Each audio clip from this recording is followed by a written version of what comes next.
Bonjour, bienvenue dans une nouvelle vidéo. Aujourd'hui, je vais vous parler encore du package LessR sur R. Et LessR, c'est un package que j'ai déjà présenté dans une vidéo précédente qui facilite vraiment beaucoup les analyses sur R. Vous allez voir, par exemple, aujourd'hui, je vais vous montrer un peu des analyses de régression. On va faire la régression simple, la régression multiple.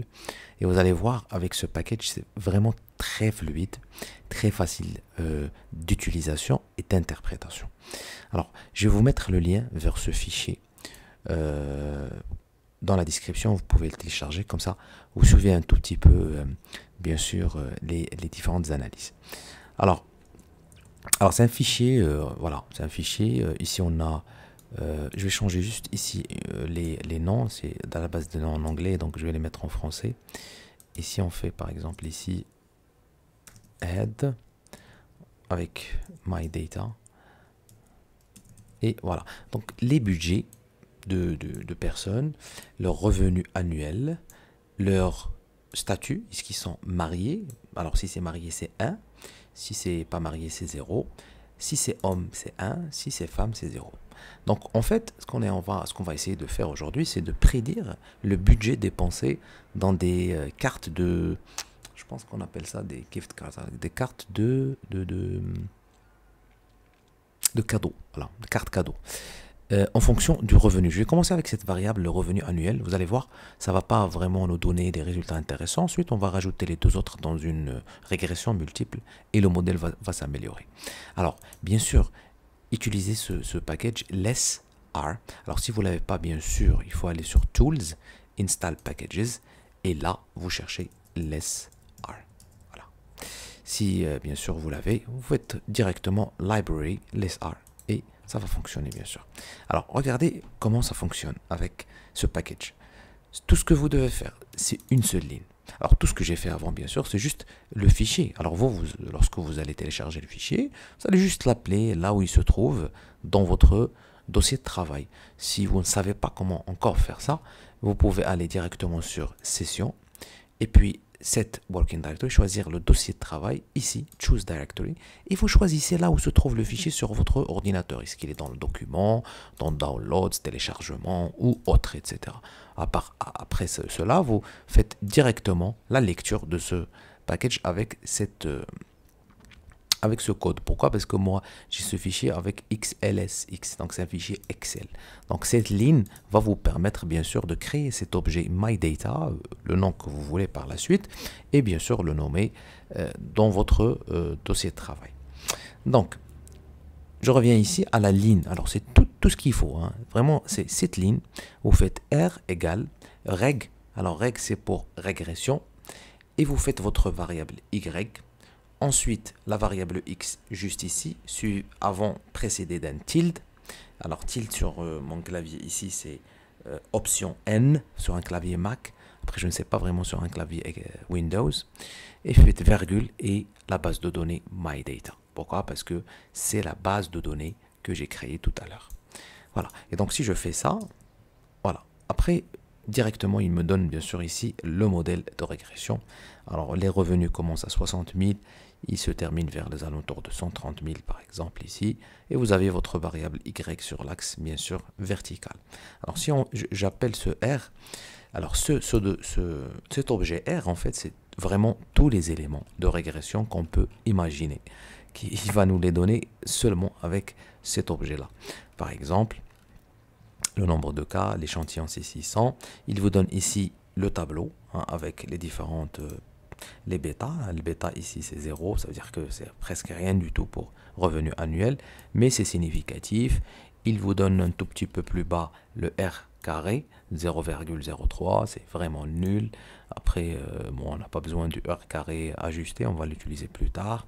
Il vous donne le tableau de l'analyse de la variance, hein, qu'on connaît tous, avec la somme des carrés du modèle, la somme des carrés résidus et la somme des carrés total.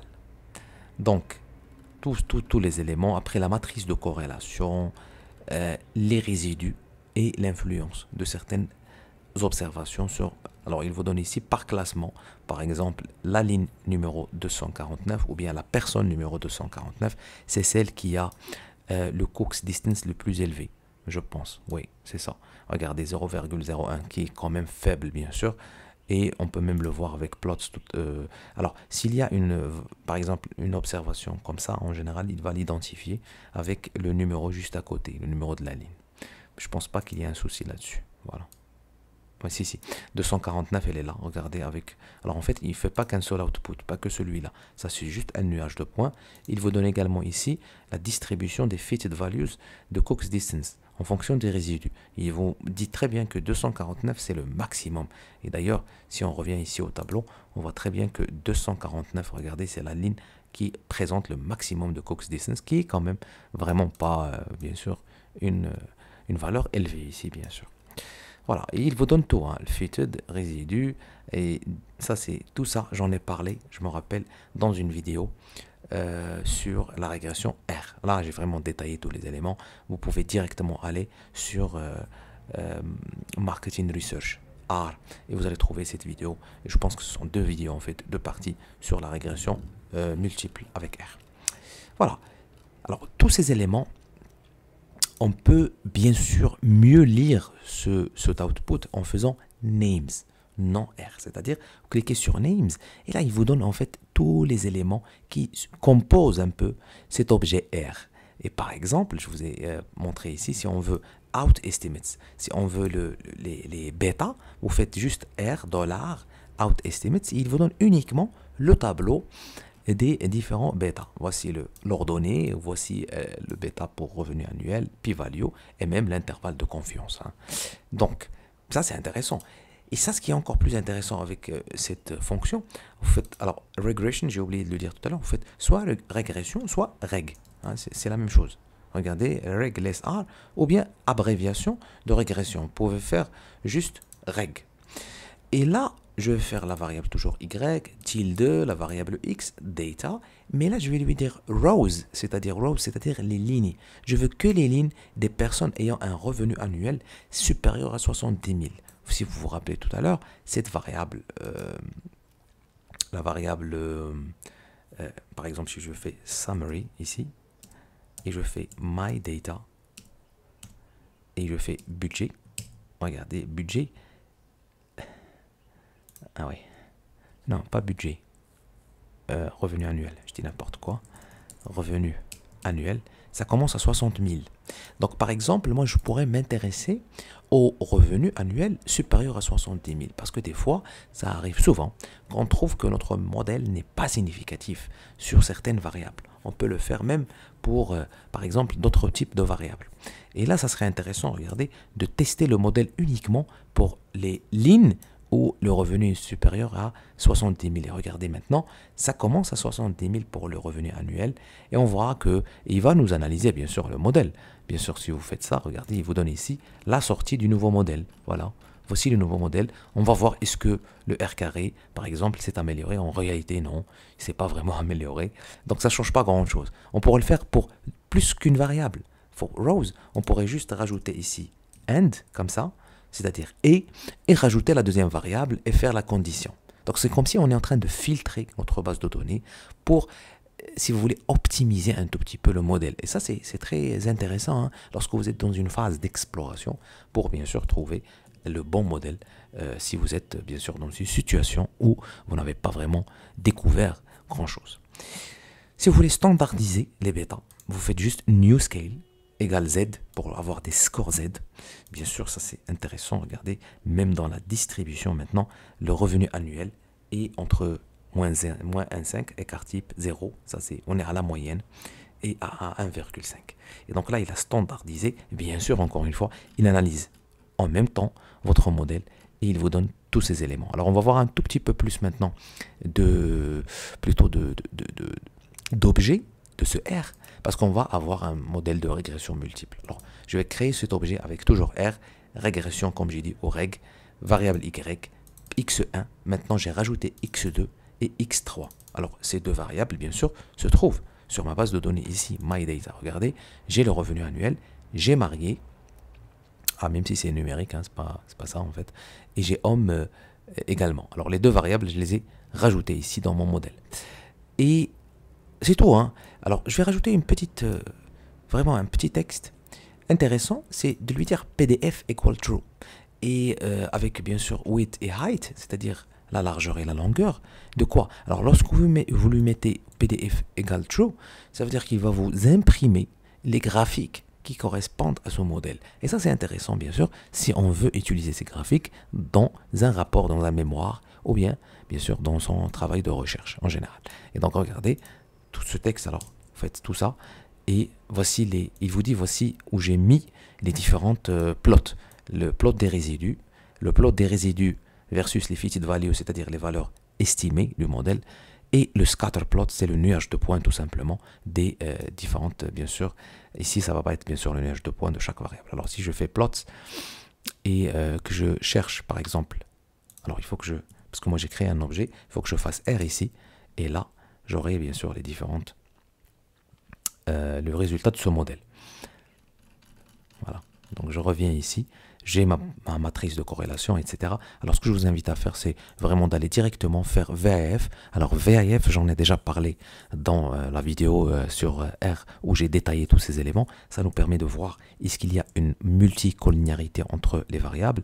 Et là, on voit très très bien, par exemple, que ce sont des valeurs inférieures à 5, qui généralement considérées ou estimées comme étant un niveau élevé de corrélation entre les variables du modèle. Donc aussi ce sont 1, 1, 1, ça veut dire première variable, deuxième variable et troisième variable. Et si je fais out estimates comme tout à l'heure, là j'aurai bien sûr les différentes pentes du modèle avec leurs valeurs de p-values. Et là on voit bien que par exemple marié est la variable qui détermine le plus, si vous voulez, les dépenses par rapport à cet échantillon de 600 personnes. Ensuite je peux faire out collinear, ça j'aurai les VAF et la tolérance, qui sont deux mesures utilisées. J'en ai, je pense, parlé également dans la vidéo sur R. C'est juste, ce sont des mesures, bien sûr, ici, regardez les valeurs VAF, ce sont les mêmes valeurs qu'on a ici, sauf qu'elles sont arrondies à 3 décimales après la virgule. Si je fais outcore, ça va être la matrice de corrélation. Et ça, c'est intéressant également de voir, bien sûr, quelles sont les variables qui sont corrélées positivement, négativement. Généralement, ce tableau, c'est un tableau qu'on va, bien sûr, présenter dans un travail de recherche. Et donc, pour récapituler, tous ces éléments ici qu'on peut rajouter au dollar, vous les avez tout simplement avec NamesAre. Hein. Vous cliquez sur NamesAre et vous avez tous les éléments. Cherchez ce que vous voulez. Et puis voilà, utilisez ces éléments à votre guise, même pour R square par exemple. Si on veut le R carré, vous faites juste ici R dollar et on fait R square et vous aurez le R carré bien sûr du modèle 0.75 qu'on peut trouver également dans l'output de départ qui, voilà, c'est exactement ici. Donc, pour résumer, franchement, je vous invite à utiliser ce package LessR. Ça vous facilite énormément le travail, ça vous permet rapidement de détecter les différentes possibilités, on va dire, d'optimisation des résultats du modèle et bien sûr de les rapporter. Alors, c'est une dernière chose, ces éléments se trouvent ici hein, dans le chapitre 15, hein, chez moi par rapport à ce livre, c'est là où c'est mon dossier de travail. Alors si je fais Files et que je fais comme ça, je pars au chapitre 15, regardez, j'ai ici les différents PDF tout à l'heure que j'ai demandé grâce à cette fonction PDF equal true, d'accord? Voilà, donc je m'arrête ici, je vous souhaite bien sûr bon courage et à la prochaine vidéo.